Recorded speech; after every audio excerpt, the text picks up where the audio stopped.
The Russian army found itself in a stalemate after the armed forces of Ukraine began conducting a defensive operation in the border area of the aggressor country. It is impossible to make up for the large losses of the Russian occupation forces, and the Kremlin is afraid of a large mobilization. Therefore, in the Kursk region, they decided to plug the holes with conscripts, and now they are throwing wounded occupiers into the meat storms, essentially to slaughter.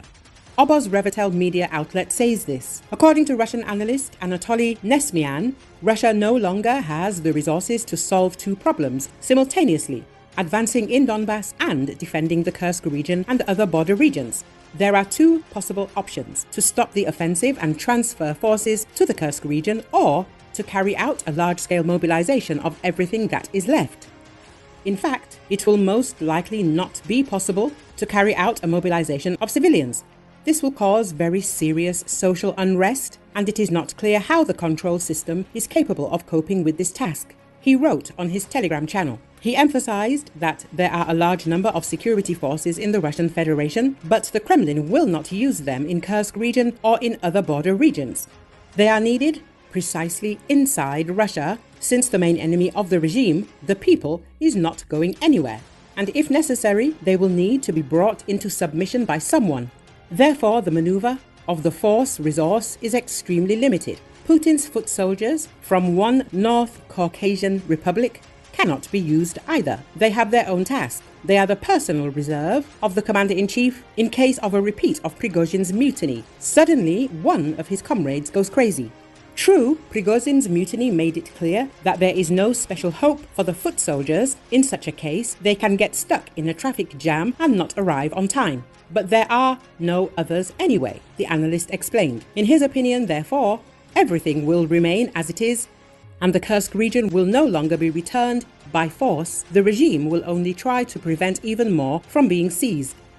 Obozrevatel says that thus the Russian army found itself in a vicious circle. Large losses in the combat zone in Ukraine and now also in the Kursk region of the Russian Federation led to a severe shortage of personnel, and there is practically no one to replenish it.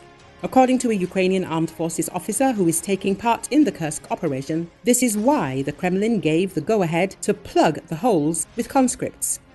However, they will not change the situation. Conscripts cannot and do not want to fight. They were not prepared for this. Moreover, they were promised not to send them to war. Some obey orders and try something, but it is useless.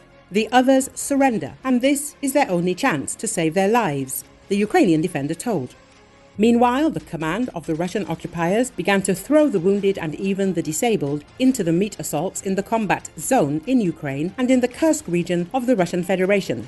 Information about this began to gradually leak out onto the internet. Despite the claims of Russian propaganda that everything is under control, the residents of the aggressor country no longer believe in this.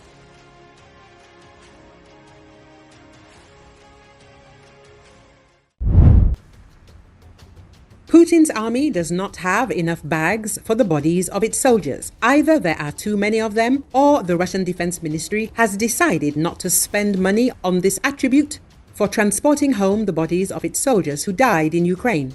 As reported by the Telegram channel Chelyabinsk of the Future, the widow of the deceased occupier, Chelyabinsk volunteer Anna Deryabina, announced a collection for the purchase of bags.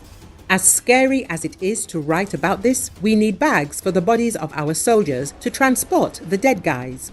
We need a lot. The cost of one is 200 rubles. The reality, unfortunately, is that the guys buy them at their own expense, she wrote. A day later, Deryabina reported the closure of the collection. According to the General Staff of the Armed Forces of Ukraine, the irretrievable losses of the Russian army in Ukraine exceeded 612,000 people. As reported, the command of the Russian army continues to throw people to the slaughter, trying to capture the positions of the Ukrainian armed forces at any cost. The Russian army's offensive is resulting in heavy losses and a repeat of the experience of World War II in its worst manifestation, since the command of the Russian armed forces does not value the lives of soldiers and is ready to throw them to the slaughter en masse. At the same time, the Russian command does not learn from its mistakes and does not even try to do so. According to Russian military personnel, the rank and file of the commanders are only interested in awards and bonuses. Unsurprisingly, the Russian General Staff overwhelmingly focuses its recruitment efforts on several impoverished, non-ethnic Russian regions on the racist rationale that the nationalists concerned presumably value high salaries more than life. A number of protests in such places as Dagestan and Buryatia suggest that some natives are aware of being singled out for death, but the numbers of protesters appear to be small. Most Russians presumably serve in the armed forces because they believe they have to. If you're called up and fail to report, a whole slew of painful sanctions awaits you. Unwilling to place themselves under the immediate risk of definitely being jailed, they choose the more distant risk of possibly being killed. Perhaps the gods will smile on them. Perhaps the war will end. There's another less reassuring explanation for the Russian willingness to take a beating. They may be used to being terrorized by their leaders and consider blind obedience to unjust oppression to be perfectly normal. Supporters of this view generally point to Russian history, much of which reads like a never-ending story of elite crime and popular punishment.